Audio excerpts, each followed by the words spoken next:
Hey friends, so I had a pretty funny experience last night, which was that I made a promise that I was gonna speak at an event. It's an online Zoom call thing. And I didn't write down the date in my calendar, so I completely forgot about it. I was aware that it was coming soon, but I wasn't sure when. And I thought it might have been like 24, 25 maybe, but turns out it was 21. And it's at 6 a.m. my time. And it just so happens that I have been playing video games every night. I've been playing Horizon Forbidden West. It's amazing. I highly recommend it. You should play the first game first and then play the second one. Um, and so I had been playing video games all night, and it's 6 a.m. and I was about to shower and go to bed when I received a DM from my friend saying, "Hey, here's a Zoom call. Here's the link." And I'm like, "Oh shit! I have a thing today, and I haven't even prepared for it, and it's now." And I'm like, at this point, I'm sleep deprived and tired, and so I don't even have the energy to panic, and I just show up, open up and thankfully I have a new MacBook Pro that my friends bought for me, because my old computer keeps dying. Like the battery is short, and it's from 2015, and every so often the whole thing just shuts down. And so luckily I have a new computer that I can open up, and like the battery's a bit low, so I haven't yet plugged in the power. So like while I'm talking, I'm also opening up the power cable to connect the power to the computer.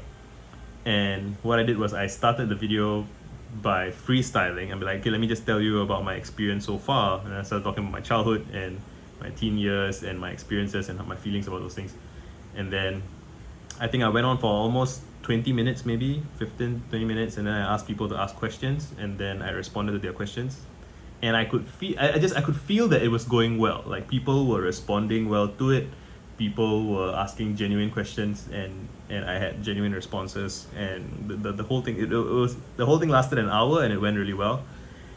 And I go to bed sort of smiling and laughing at myself because, one, it's always embarrassing to me when I have failed to manage my time properly. Like I failed to schedule something, and something kind of caught me by surprise that shouldn't have, because it's not a surprise that I made a commitment and I could have put it on my calendar, but I did not. And yet, it went well, and I'm proud of myself for being able to handle something improvisational well, which is a skill that I might have developed over the years because I'm so bad at scheduling. So it's kind of a dual-edged sword thing, and I don't know how proud of myself I should be that I handled that well, because it could have gone badly, right? And I have had a few experiences like this.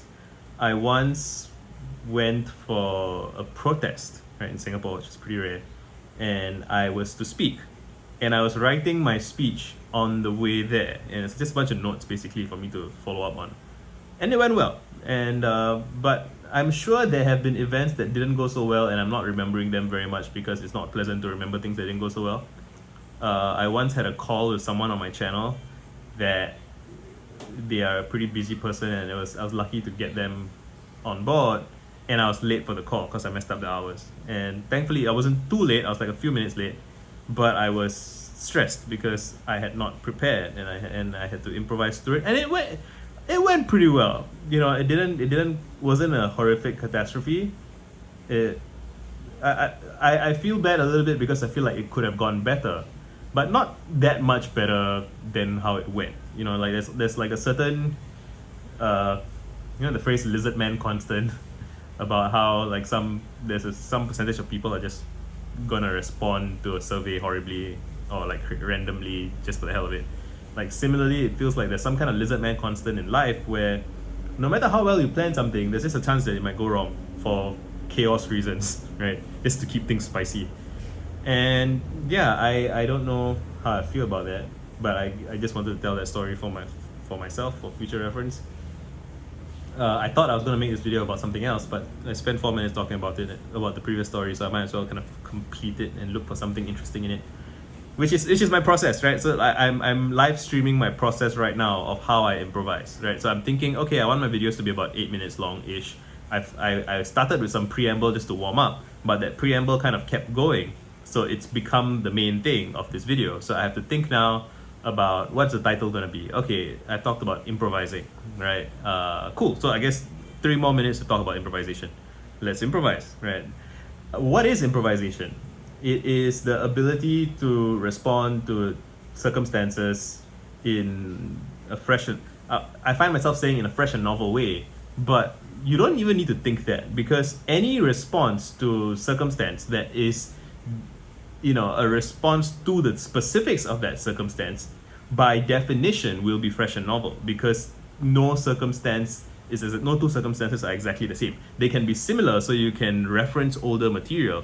And I do think that referencing older material is a very powerful part of improvisation, because it creates familiarity. So somebody who's new to your audience or new to witnessing you, to them what you're saying, you might be repeating yourself, but to them it's fresh and new, and so for them it's wow.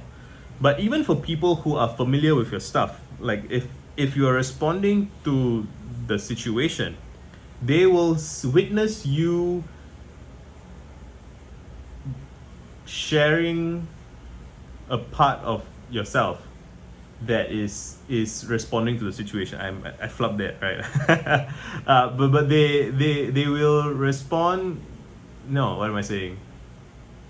When there's a new situation or even a slightly different situation, and you're repeating your same talking points, but you're responding to the feedback that you receive, it's still interesting to witness, because you get to see the same thing in a slightly different light.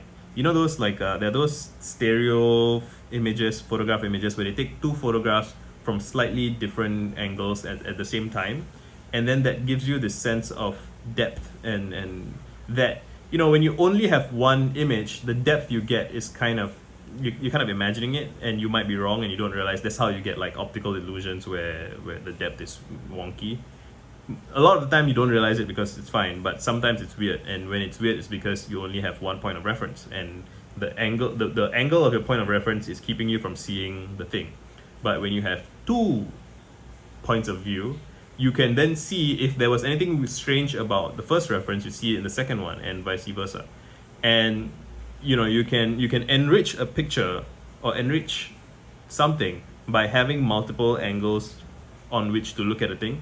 And this also applies to like when you're improvising music and like jazz and riffing on melodies. You have some melody that is familiar, that is memorable, that you repeat, right? Like one of the simplest building block that some people reference in how to improvise is like, you play a phrase, you repeat the phrase again to show that it's not an accident, it's a deliberate choice. So even if the first phrase was originally played as a mistake, right, when you repeat the phrase, that's a deliberate choice. You've just repeated the thing that you did before, which makes it now legit, right? You've consecrated that choice by repeating it. And then so what they say is do like a AABC or AABA or whatever the pattern you want to use, right? And you can change up the way you use your pattern. So the first time you might do AABA, and the second time you might do AABA, and then the third time you do AABC, and people are like, whoa, like I was expecting A again, because you've done that twice. So there's that surprise there, that there's this familiarity and there's differences.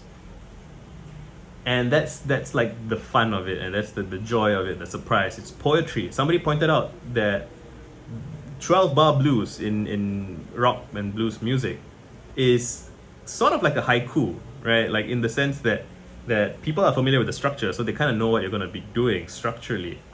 But like lyrically, you can use it to have a setup and then have a punchline, sort of, right?